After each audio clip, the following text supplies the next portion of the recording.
बिस्मिल्लाहिर्रहमानिर्रहीम। अस्सलाम वालेकुम व्यूअर्स, दिस इज़ आयत ज़ोहर लॉ फाउंडेशन चैनल। व्यूअर्स, हमने पहले अपने लेक्चर में जाना था पाकिस्तान पिनल कोड की हिस्ट्री। उसके बाद हमने अपने दूसरे लेक्चर में जाना था कि पाकिस्तान पिनल कोड है क्या, इसको बनाया किसके लिए गया। और आज जो हमारा टॉपिक है वो पाकिस्तान पिनल कोड में है क्या, जो उसमें डिफ़ाइन किया गया है। जैसा कि मैंने आपको पहले बताया था कि इसमें ऑफेंस या जो क्राइम है उनकी डेफिनेशन है और उनकी सज़ाएं बताई गई हैं। उसी हिसाब से हम अपने सिलसिले को आगे बढ़ाते हुए अब हम इसके चैप्टर्स, जिनमें सेक्शंस हैं, यानी जो इसका पूरा मजमूआ है वो डिवाइडेड है चैप्टर्स में, और वो चैप्टर्स डिवाइडेड हैं सेक्शंस, सब सेक्शन, क्लासेस में। इसके 23 चैप्टर्स हैं, 511 सेक्शंस हैं। सबसे पहले हम इसके बारे में पढ़ेंगे, इसके पहले चैप्टर से शुरुआत करेंगे। जो इसका पहला चैप्टर है, चैप्टर नंबर 1, वो इसका इंट्रो बताता है कि इसमें है क्या, इसकी हदें क्या है और ये कहाँ कहाँ पे नाफिज होगा। तो सबसे पहले इसका जो सेक्शन 1 है, उस सेक्शन 1 में इसका टाइटल बताया गया है और इसका इत्तलाक, यानी ये कहाँ कहाँ पे नाफिज होगा। तो इसका टाइटल जो है वो बताता है, this act shall be called the Pakistan penal code. यानी जो ये कोड है या स्टैट्यूट है या जो ये Pakistan penal code as a law है, इसको कहा जाएगा पाकिस्तान पिनल कोड। और इसका जो दूसरा हिस्सा है उसमें इसका जो नाफिज होना है वो बताया जाता है।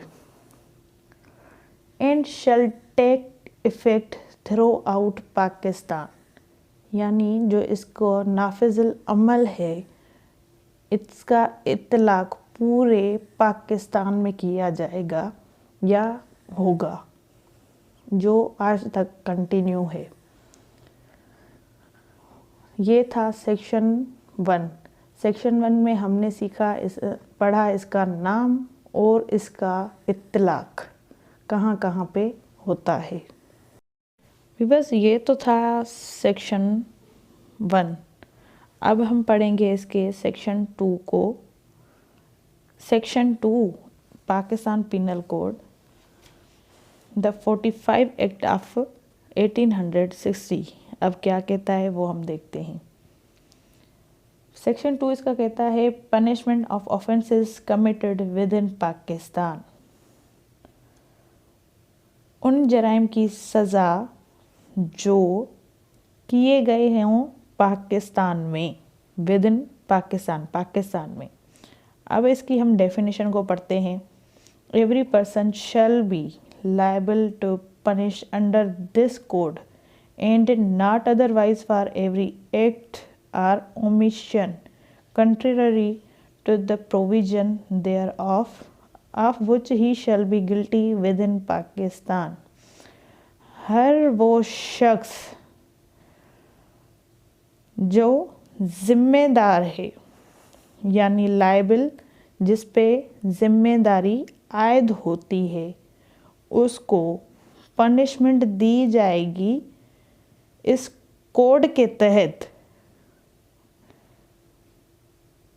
पनिशमेंट अंडर दिस कोड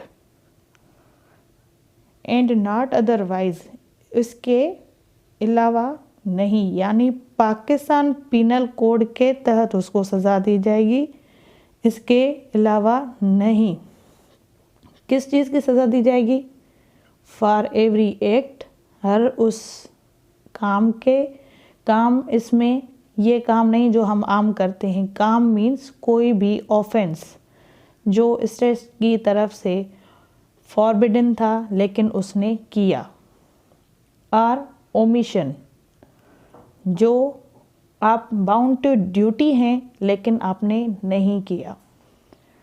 अब इसको हम आगे समझते हैं, लेकिन हम पहले डेफिनेशन को कवर करते हैं।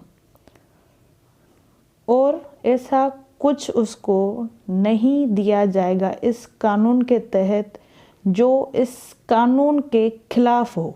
पाकिस्तान पिनल कोड के कंट्ररी कुछ भी उसको सज़ा नहीं दी जाएगी। वो दी जाएगी जो पाकिस्तान पिनल कोड में जुर्म और उसकी पनिशमेंट आगे जो होंगे वो बताते हैं, वो ही दी जाएगी, उसके अलावा नहीं दी जाएगी।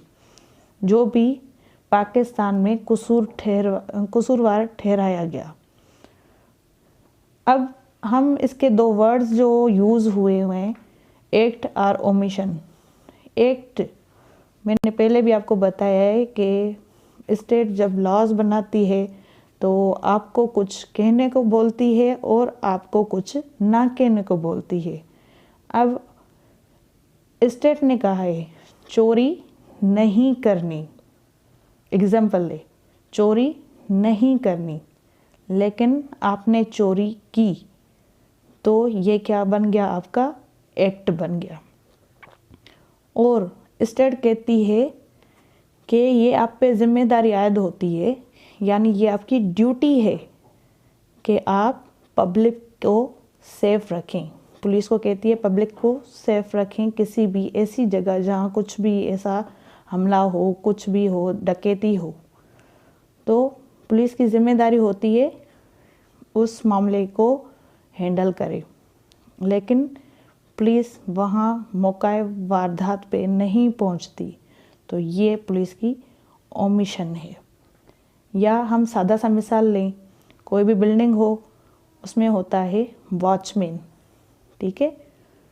उसकी जिम्मेदारी होती है हर आने जाने वाले पे नज़र रखे, लेकिन वो रात के टाइम सो जाता है, तो ये उसकी ओमिशन है, क्योंकि वो बाउंड लॉ था, ड्यूटी थी उसकी, bound to do but ignore और अवॉइड नोइंगली, मतलब जानबूझ के उसने अवॉइड किया उस चीज़ को, तो ये उसकी ओमिशन हुई। तो पाकिस्तान पिनल कोड का फर्स्ट सेक्शन और सेकंड सेक्शन होप सो कि आपको अच्छे से समझ आया हुआ होगा।